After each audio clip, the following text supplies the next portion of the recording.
right, we're going to continue getting ready for proofs, and we're going to be looking at some given information, and we're going to use the figure and the given information to determine what else we can find that is true, and then provide a reason why. And so these are just very small steps in being able to prepare for those larger proofs. So looking at the given information, the given figure, pulling out what we need to know, and then providing the appropriate reason why. All right, so if we take a look at our first one here, we are given that segment GU is parallel to segment TS. So if we're looking at this, we have segment GU is parallel to segment TS. So those are our parallel lines, and we need to know what else can we, or what can we determine from this. So the one thing that we see and that we should be getting used to pulling out of is that we have this commonly shared side here, and so we would say that segment SU is congruent to segment SU, and that reason is reflexive. Now, what we need to go a little further with is to look at that this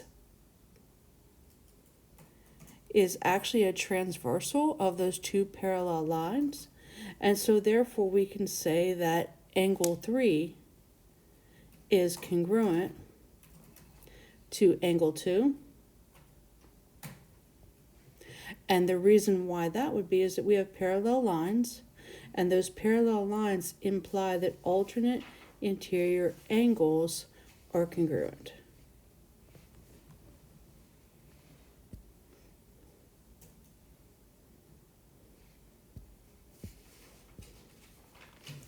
All right, if we look at number 8, this figure is the same, but our given information changes. So that may change some of the information that we could pull out of the figure. And so this time we have that segment GS is parallel to segment TU. And looking at, we can still use the same piece of information that we did before, because these two triangles are going to share this common side, and so we're going to say that segment SU is congruent to segment SU, and that is reflexive.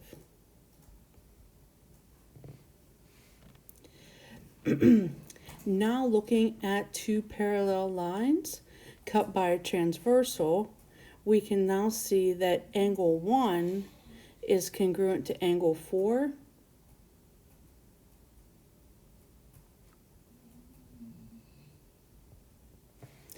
And same reason as above, parallel lines imply that alternate interior angles are congruent.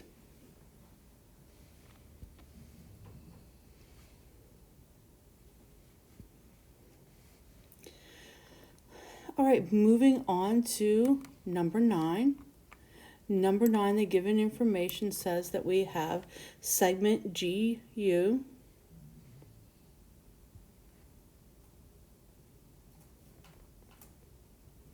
parallel to segment YT.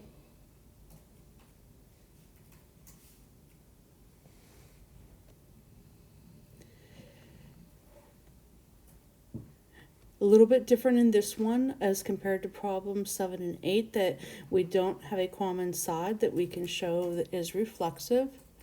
But what we do have is two parallel lines cut by a transversal.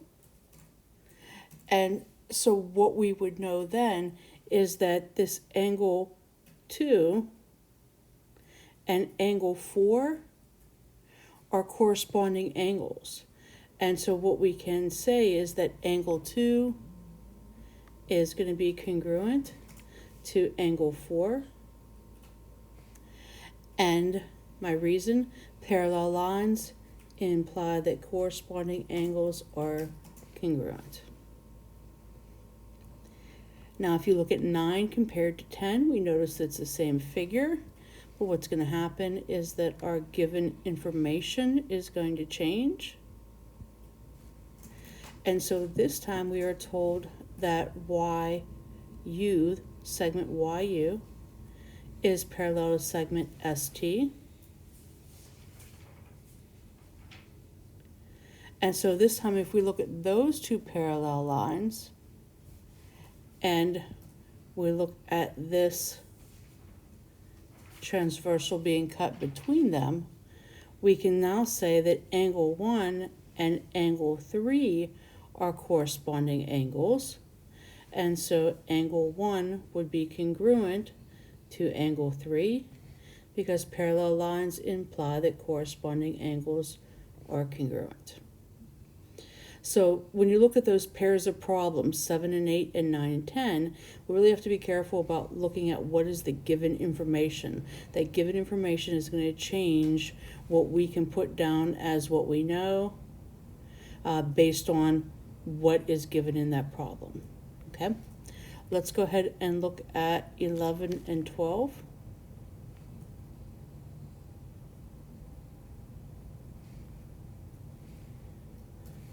11, we are told that triangle UGS is an isosceles triangle with a vertex angle G.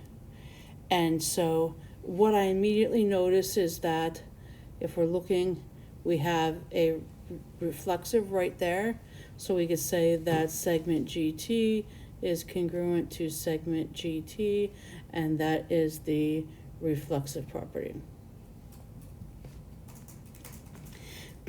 Other things that I could be able to say, if we look at what we're given here, that this is an isosceles, then what we know by an isosceles is that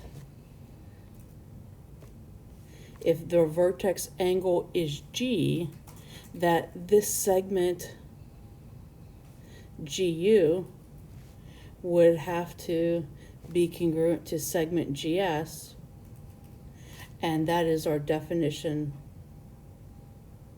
of an isosceles triangle.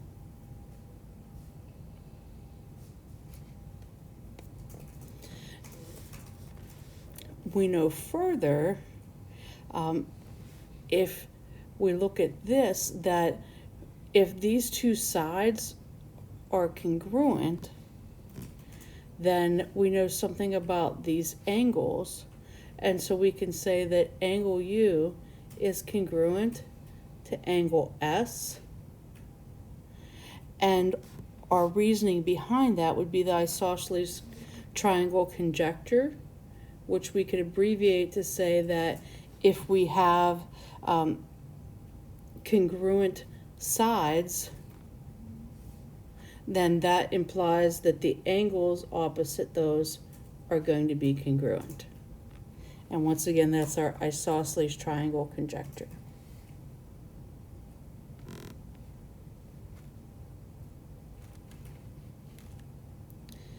And if we look at number 12, once again, look at 11 and 12, pretty much the same figure. What's different is that given information.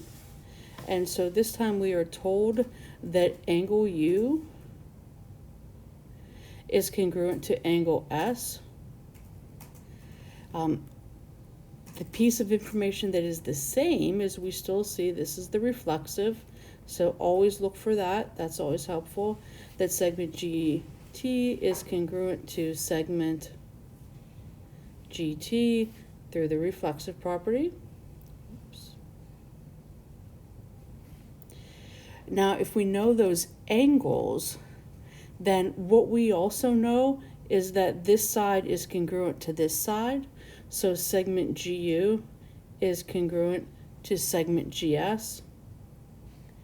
And that is our converse of the triangle conjecture, which we can abbreviate that if we have, if a triangle has two congruent angles, then the sides opposite those angles are congruent.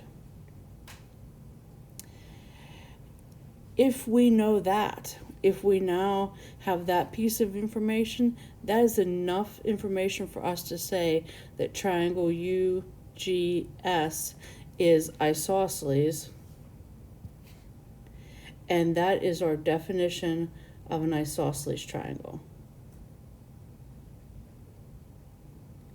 So we had already done the first page, 1 through 6, and now we've done 7 through 12 of being able to look at given information with a figure, being able to pull out pieces of information and provide the reasoning behind those. Just practice getting ready for some of our larger proofs.